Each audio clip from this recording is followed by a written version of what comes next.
কান্নাকাটি করতেছো কেন তুমি? তোমার সমস্যা কি? কই তোমার বাপের কোলে গেলে তো তুমি কান্দো না, সে আমার কাছে আসলেই তোমার কান্দতে হয়। তোমার বাপ একটা এত করে আমার বকাবকি করে গেল, তুমি কোথায় ছিলা? হ্যাঁ, তুমি কোথায় ছিলা? তোর বাপকে তো লাথি মারতে পারোনি, তুমি শুধুমাত্র আমার পেটেই লাথি মারছো। আমার এই লাথি মারতে পারো, তোর বাপের লাথি মারতে পারো না। আমার যে বাপ তো বকাবকি করে, বাপের বেটি তুমি তাই না? বাপের বেটি তাই না তুমি? এই জন্য এত বাপকে ভালোবাসো? সেটা আমারই পেট থেকে বের হয়েছে, তুমি আমাকে ভালোবাসো না? তোমার আমি যত্ন করে লালি পারি, বাপ তো কিছুই করে না, তাও বাপের প্রতি এত ভালোবাসা। মা গো, পৃথিবীর সেই সন্তান সবচেয়ে হতভাগা যে তার মার জীবন দশায় মাকে এই কথাটা বলতে পারে না একবারও।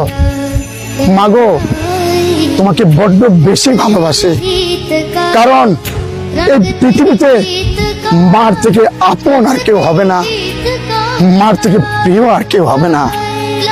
যেদিন পৃথিবী থেকে মা চলে যাবে, প্রত্যেকটা সন্তান বুঝতে পারবে মায়ের ভালোবাসাটাই ছিল পৃথিবীর সর্বশ্রেষ্ঠ ভালোবাসা। মাগো, আজ তোমাকে মন ফেটে বলতে ইচ্ছা করে, তোমাকে বড্ড বেশি ভালোবাসি, তোমাকে বড্ড বেশি ভালোবাসি। এটাই বাস্তব, এটাই সত্য।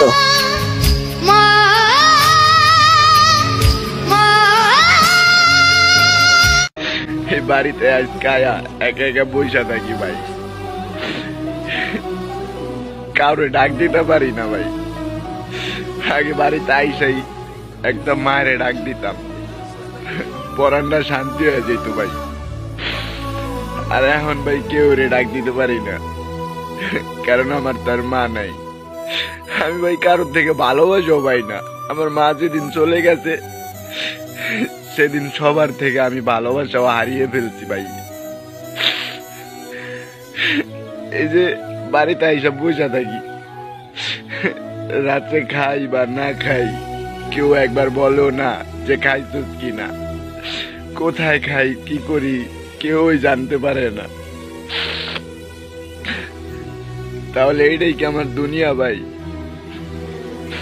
আল্লাহর কাছে এতবার বলতেছি, আল্লাহ তুমি আমার দুনিয়ার থেকে নিয়ে যাও আল্লাহ, তবু আল্লাহ আমার নিতেছে না।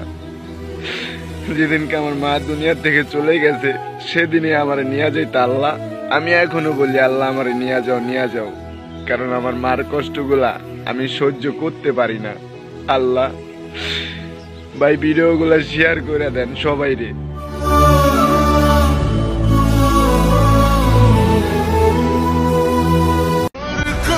আজকে কোনো শায়রি হবে না। মা কেমন আছে?